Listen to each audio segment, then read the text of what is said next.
The storm outside mirrored the tempest within. Rain lashed against the glass windows of the dimly lit room, each droplet a tiny reminder of the chaos in my heart. I shouldn't have been here, sitting across from him, but there I was, my breath hitching as his eyes bored into mine. "It's not safe for you," he said, his voice low, edged with something dark and unspoken. The air between us crackled, charged with a tension I couldn't define. My fingers curled around the edge of my chair, the cool leather grounding me. But even that grounding wasn't enough to stop the spiraling thoughts that swirled in my mind, dangerous, tempting thoughts about him. I tried to focus on anything else, the flickering candle on the table, the faint scent of bourbon and leather that seemed to cling to him, the steady rhythm of the rain, but none of it drowned out the intensity of his presence. "Why did you call me here?" I asked, my voice trembling slightly. His lips curled into a smile. Not a kind smile, but something wicked, something that sent shivers down my spine. "You know why." I shook my head, but the denial was weak. I did know why. The attraction between us had been a slow-burning fire, igniting the moment we'd first met. I'd spent weeks pretending it didn't exist, months convincing myself that nothing would ever come of it. But here we were. "You should leave," he said, suddenly standing. The movement was abrupt, his chair scraping against the wooden floor. But I didn't move. Instead, I stood too, the tension in my chest almost unbearable. "Is that what you really want?" His jaw tightened, his hands clenched into fists at his sides. He took a step closer and then another, until there was barely an inch between us. The scent of him, dark and intoxicating, made my head spin. "No," he admitted, his voice barely above a whisper. "It's not." Before I could respond, his lips were on mine, his hands gripping my waist as if he were afraid I'd slip away. The kiss was desperate, consuming, and it unraveled me completely. The air grew heavier as he stepped away, his posture rigid, his movements precise. The storm outside seemed to pale in comparison to the one brewing inside the house. I slid off the table, my pulse racing. "I'm not staying here," I whispered under my breath, following him despite his clear warning. The pull was magnetic. He was magnetic, and I needed to know what had just shattered our fragile moment. He reached the doorway and froze, his hand tightening on the frame. The shadows from the hallway danced over his face, highlighting the sharp angles of his jaw and the tension etched across his features. "Who's there?" he called out, his voice steady but dangerous. A low chuckle answered, and it sent a chill down my spine. It was a sound filled with malice and familiarity, a predator toying with its prey. "You always were terrible at hiding things, weren't you?" The voice was male, smooth as velvet but dripping with menace. I pressed myself against the wall, just out of sight, straining to see who it was. "You shouldn't be here," he said, his voice lowering to a growl. The other man stepped into view. He was tall, with a presence that felt as suffocating as it was commanding. His dark eyes scanned the room before landing on me. "Ah," he said, his lips curving into a sinister smile. "So this is the reason for all your hesitation." My blood ran cold. "Leave her out of this," he snapped, stepping between us. "This has nothing to do with her." The man laughed again, shaking his head. "You know better than that. Everything has to do with her now." The tension in the room was unbearable. My mind raced with questions. Who was this man? What did he want? And what had I just walked into? "Run," he said suddenly, his eyes locking with mine. "What?" I breathed, my voice barely audible. "Run," he shouted, his voice breaking through the haze of fear. But before I could move, the stranger lunged. The next moments were a blur of chaos. The two men collided, their movements a violent dance of fury and skill. I stumbled backward, my breath catching in my throat as furniture crashed and glass shattered around them. "Go!" he shouted again, his voice raw with urgency. This time, I obeyed. I turned and ran, my heart pounding in my chest. The rain outside was cold and unforgiving as I burst through the door, but it was nothing compared to the storm of emotions raging inside me. The rain soaked me to the bone as I stumbled down the stone steps leading from the house. My shoes slipped against the slick ground, and the distant sounds of their struggle echoed in my ears. "Run, Eliza. Just keep running," I whispered to myself, even though my body resisted every step away from him. Him, Lucas Hayes, the man who had been both my salvation and my torment. "Ah," he said, his lips curving into a sinister smile. "So this is the reason for all your hesitation." My blood ran cold. "Leave her out of this," he snapped, stepping between us. "This has nothing to do with her." The man laughed again, shaking his head. "You know better than that. Everything has to do with her now." The tension in the room was unbearable. My mind raced with questions. Who was this man? What did he want? And what had I just walked into? "Run," he said suddenly, his eyes locking with mine. "What?" I breathed, my voice barely audible. "Run," he shouted, his voice breaking through the haze of fear. But before I could move, the stranger lunged. The next moments were a blur of chaos. The two men collided, their movements a violent dance of fury and skill. I stumbled backward, my breath catching in my throat as furniture crashed and glass shattered around them. "Go!" he shouted again, his voice raw with urgency. This time, I obeyed. I turned and ran, my heart pounding in my chest. The rain outside was cold and unforgiving as I burst through the door, but it was nothing compared to the storm of emotions raging inside me. The rain soaked me to the bone as I stumbled down the stone steps leading from the house. My shoes slipped against the slick ground, and the distant sounds of their struggle echoed in my ears. "Run, Eliza, just keep running," I whispered to myself, even though my body resisted every step away from him. Him, Lucas Hayes, the man who had been both my salvation and my torment. I wasn't sure when I had first fallen for him, if it had been the night he'd shown up in my life, bleeding and desperate, or the moments after, when his brooding intensity had drawn me in like a moth to a flame. But now, tangled in the chaos of his world, I knew one thing for certain. Lucas had secrets, and whoever that man was back there, he was part of them. The sharp crack of a gunshot tore through the air. I froze, my breath catching in my throat. For a moment, all I could hear was the relentless pounding of the rain and my own heartbeat. "No," I whispered, panic clawing at my chest. I turned back toward the house, my feet moving before my mind could stop them. Lucas stood near the far wall, breathing heavily, his shirt torn and blood staining his knuckles. Across from him, the other man leaned against the broken remains of a chair, smirking despite the deep gash on his forehead. "Is that the best you've got, Hayes?" the man sneered, wiping at the blood trickling down his face.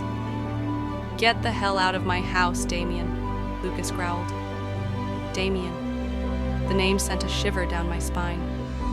Lucas had mentioned it once before, late at night when he thought I wasn't listening. It had been spoken with a mix of anger and regret, as though it was a wound that hadn't healed. "Your house?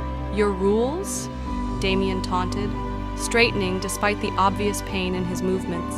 "Funny, considering you've never followed them yourself, especially not with her." His eyes flicked to me then, and the smirk widened.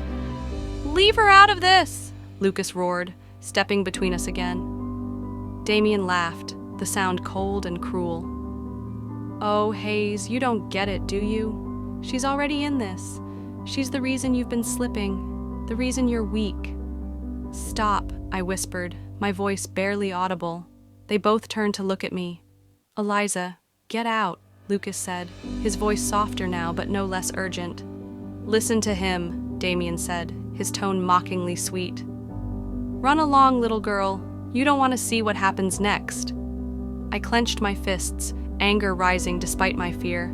"I'm not going anywhere until someone tells me what the hell is going on." Lucas closed his eyes briefly, his jaw tightening. "Eliza, please, don't beg, Hayes," Damien interrupted. "It's pathetic." "Shut up!" Lucas snapped, turning on Damien again.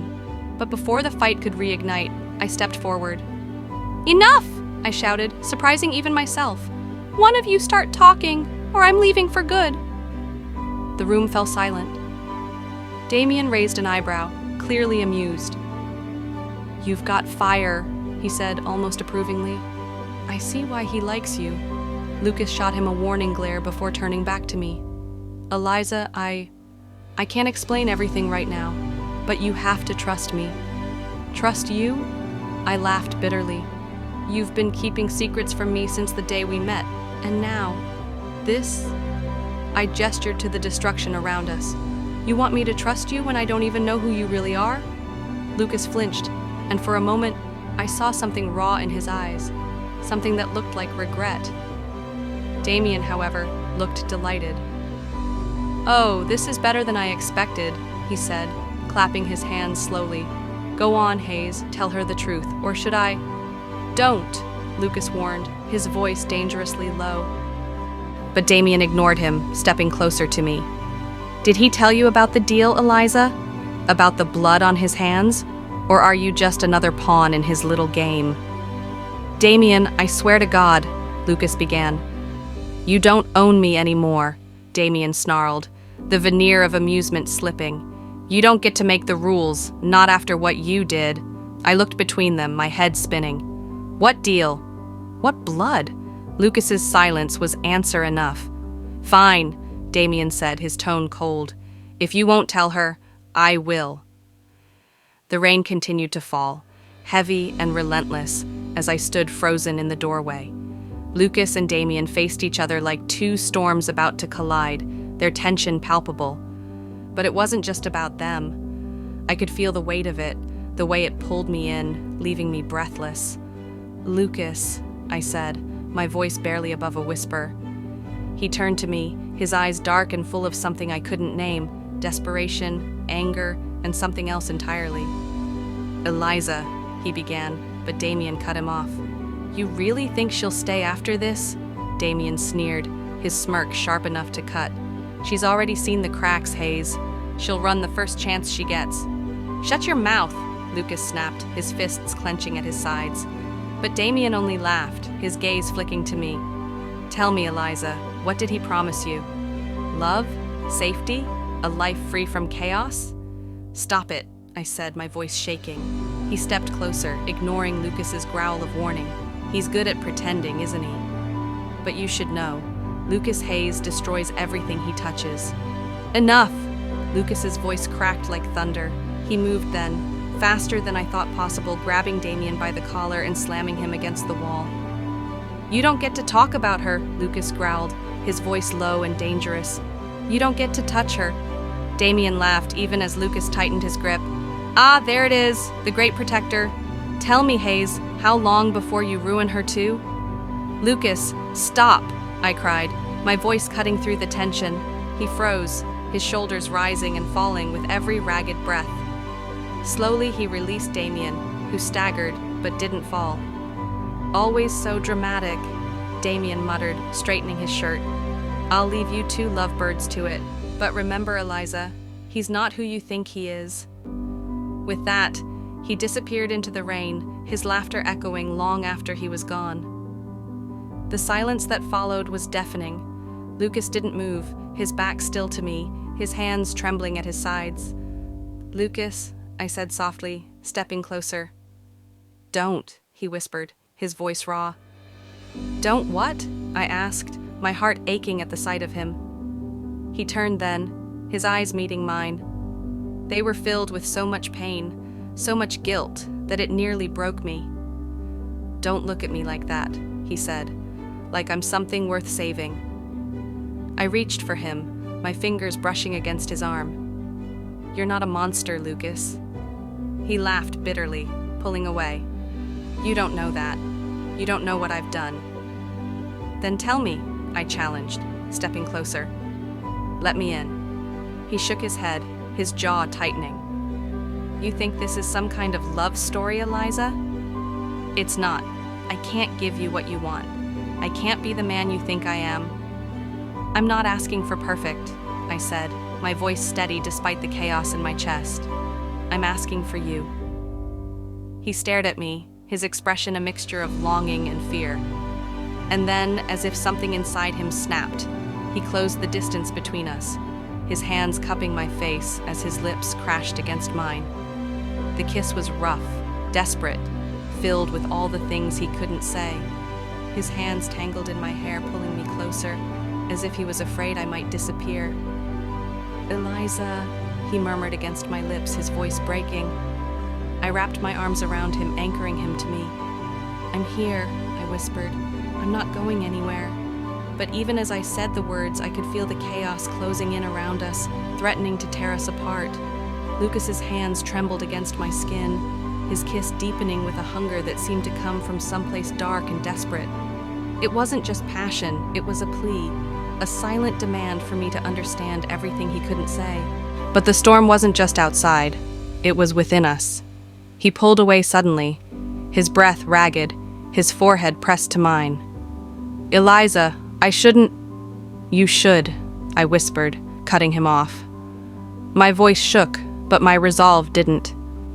"You think I don't know this is dangerous? That you're dangerous? I don't care, Lucas. I'm already here. I've been here." His eyes closed as if my words were both a comfort and a curse. He stepped back, running a hand through his disheveled hair. "You don't understand what you're saying." "Then make me understand," I snapped, my voice rising. The emotional chaos swirled inside me, threatening to spill over. "Tell me what you're so afraid of. Tell me why you keep pushing me away when it's obvious you don't want to." He stared at me for a long moment, the storm in his eyes matching the one outside. "Because I destroy everything I touch," he said finally, his voice barely audible. I shook my head, frustration bubbling over. "That's not true." "It is." His voice broke, raw and jagged. "Damien's right. I'm not the man you think I am. I've made choices, terrible choices, and now you're caught in the middle of something you shouldn't be a part of." I crossed the room to him, grabbing his face in my hands. "Stop deciding for me, Lucas. Stop running from this. Whatever it is, whatever you've done, it doesn't change how I feel about you." His eyes searched mine, and for a moment, I thought he might let me in. But then he shook his head, his hands gripping my wrists gently but firmly. "You don't know what you're saying," he murmured. "Then show me," I challenged. "Show me the truth, Lucas." The tension between us was unbearable, every word, every look, charged with unspoken emotions. Finally, he released my wrists, stepping away. "Damien's not just some enemy," he said, his voice low. "He's a piece of a past I've been trying to bury for years, and now, because of him, you're in danger." "What kind of danger?" I asked, my throat tightening. "The kind I can't protect you from," he admitted, his shoulders slumping. My heart ached at the vulnerability in his voice, but I refused to back down. "Then let me fight with you. Stop shutting me out, Lucas." He turned to me then, his eyes blazing with something fierce and unrelenting. "You don't understand, Eliza. You're the only good thing I have left. If I lose you, if they take you, I won't survive it." The weight of his words hit me like a tidal wave. Before I could respond, he closed the distance between us again, his lips crashing into mine with a fire that threatened to consume us both. This time, there was no hesitation, no pulling back.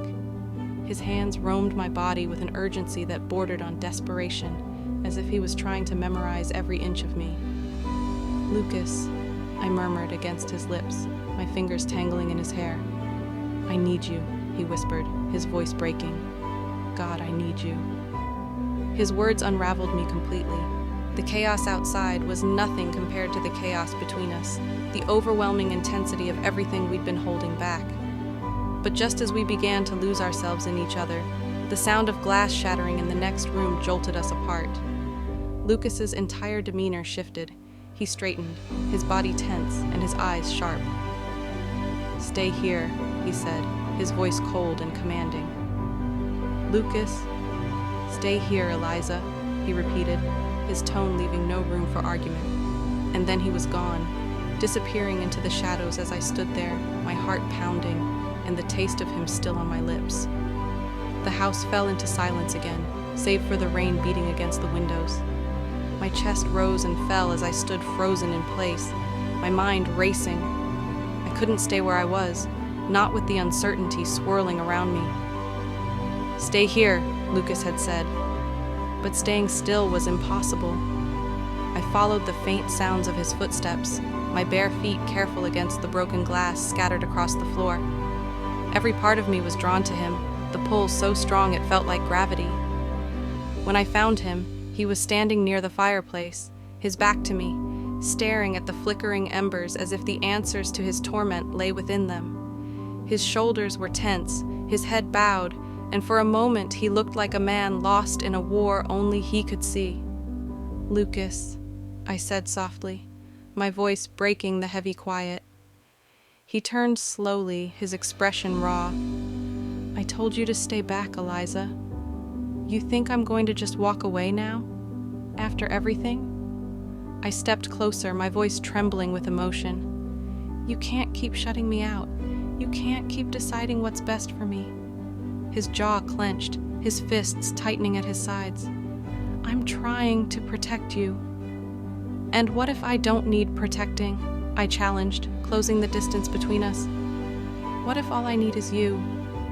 The firelight cast shadows across his face, highlighting the battle raging within him.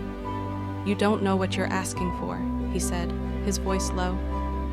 "Then show me," I whispered, reaching for him. My fingers brushed against his, and he flinched, as if my touch burned him. "Eliza, His voice cracked, and he turned away, his hands raking through his hair. "I don't deserve this. I don't deserve you." I stepped in front of him, forcing him to look at me. "You deserve love, Lucas. You deserve someone who sees all of you, the good, the bad, and everything in between, and doesn't run." His breath hitched, his gaze locking with mine.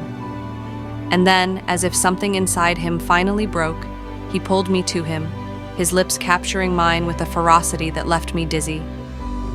This kiss was different, fierce, yes, but also filled with something deeper. It was an apology, a confession, a promise all rolled into one. His hands cradled my face as if I were something precious, something he couldn't bear to lose. "I've been fighting this for so long," he murmured against my lips, his voice thick with emotion. "Then stop fighting," I whispered back, my hands tangling in his hair. He kissed me again, slower this time, savoring every moment as if he was memorizing the feel of me, the taste of me. The chaos of the night faded away, leaving only us, our breaths mingling, our hearts beating in tandem. "Eliza," he said softly, his forehead resting against mine. "I don't know how to do this. I don't know how to be what you need." "You already are," I said, my voice steady. "You just have to let yourself believe it." His eyes searched mine, and for the first time, I saw something other than pain and guilt. I saw hope. Lucas's hands slid down my arms, his touch gentle but firm, grounding me. "You're the only thing that makes sense in this chaos," he said, his voice a whisper. "The only thing I can't lose." "Then don't," I replied, my lips brushing against his. He kissed me again, and this time, it wasn't about desperation or fear. It was about us, choosing each other despite the chaos, despite the danger, despite everything. As the rain continued to fall outside, we held on to each other, the world around us forgotten. Whatever came next, whatever challenges we faced, I knew one thing for certain: we would face them together.